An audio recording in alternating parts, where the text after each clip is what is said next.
السلام علیکم ورحمۃ اللہ وبرکاتہ۔ امید کرتی ہوں کہ تمام اسلامی بہن بھائی ٹھیک ہوں گے۔ میری آج کی ویڈیو جو ہے وہ یہ ہے کہ صفائی اور پاکیزگی کی اسلام میں کیا اہمیت ہے۔ قال رسول اللہ صلی اللہ علیہ وآلہ وسلم النظیف نصف الایمان۔ حضرت محمد صلی اللہ علیہ وآلہ وسلم نے فرمایا کہ صفائی نصف ایمان ہے، کہ اگر گھر میں صفائی نہیں ہوتی تو اللہ تعالیٰ کی رحمت کے فرشتے نہیں آتے، اور جب تک ہم لوگ صفائی نہیں کرتے اپنے کپڑوں کی، گھر کی، جسم کی، جو بھی جہاں پہ ہم رہ رہے ہیں، جو چیز ہم کھا رہے ہیں، جو بھی ہے وہ پاک صاف ہونی ضروری ہے۔ جب تک صفائی نہیں ہوتی تو اس وقت تک ہمارا ایمان کامل نہیں ہوتا، ہمارا ایمان جو ہے وہ آدھا ہوتا ہے۔ تو حضرت محمد صلی اللہ علیہ وآلہ وسلم نے صفائی کی بہت زیادہ اہمیت رکھی ہے ایمان کے ساتھ، کہ اس وقت تک ہمارا کامل ایمان نہیں ہوتا جب تک ہم صفائی نہیں کرتے ہیں۔ ایک اور موقع پر نبی کریم صلی اللہ علیہ وآلہ وسلم نے کیا فرمایا؟ قال رسول اللہ صلی اللہ علیہ وآلہ وسلم الطہور شطر الایمان۔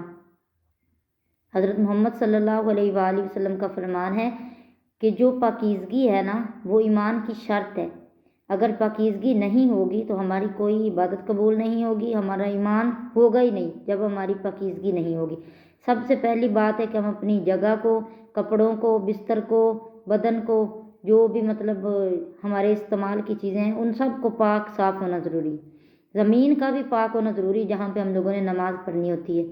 نماز نہیں بھی پڑھ رہے تو ہر وقت ہمیں پاک صاف رہنا ضروری ہے۔ پاکیزگی کی اتنی زیادہ اہمیت ہے کہ جو پہلے والی قومیں تھیں نا، بنی اسرائیل کی قوم کو اللہ تعالیٰ نے اتنا سختی سے ارشاد فرمایا تھا کہ اگر تمہارے جسم کے اوپر کہیں نجاست لگ جاتی ہے نا، ناپاکی ہو جاتی ہے، تو بدن کا اتنا جو ہے نا جسم وہ کاٹ کے آپ نے پھینک دینا ہے، تب آپ پاک ہوں گے۔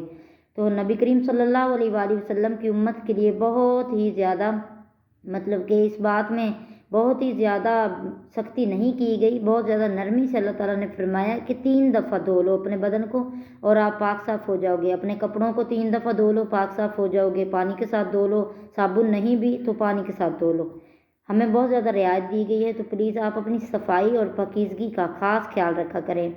نبی کریم صلی اللہ علیہ وآلہ وسلم نے فرمایا کہ موسیٰ علیہ السلام سے لوگ سوال کرتے گئے کہ کیسے دھوئیں، کس طریقے سے دھوئیں، کیسا پانی ہو، ٹھنڈا ہو، گرم ہو، صابن ہو یا نہ ہو، یہ چیز ہو، فلانی چیز ہو۔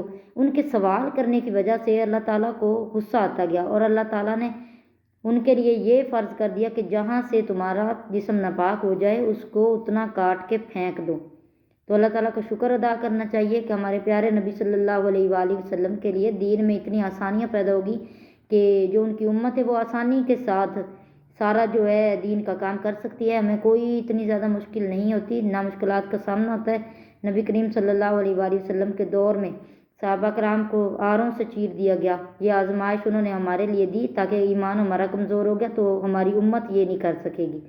اور الحمدللہ ہم پہ تو ایسا کوئی وقت ہی نہیں آیا، ہمارے دور میں ایسی کوئی جنگ ہی نہیں ہے، اور اگر جنگ ہوگی بھی تو ہمارا تو ایمان ہی کمزور ہے، ہم کیا کریں گے؟ تو اس لیے اپنی پاکیزگی اور صفائی اور جو بھی چیز کہ بتائی گئی ہے اس پہ تھوڑا بہت غور کیا کریں، اور ویڈیو کو اینڈ تک دیکھا کریں۔ پورا اسلامی باتیں جاننے کے لیے ہمارے چینل کو سبسکرائب کریں۔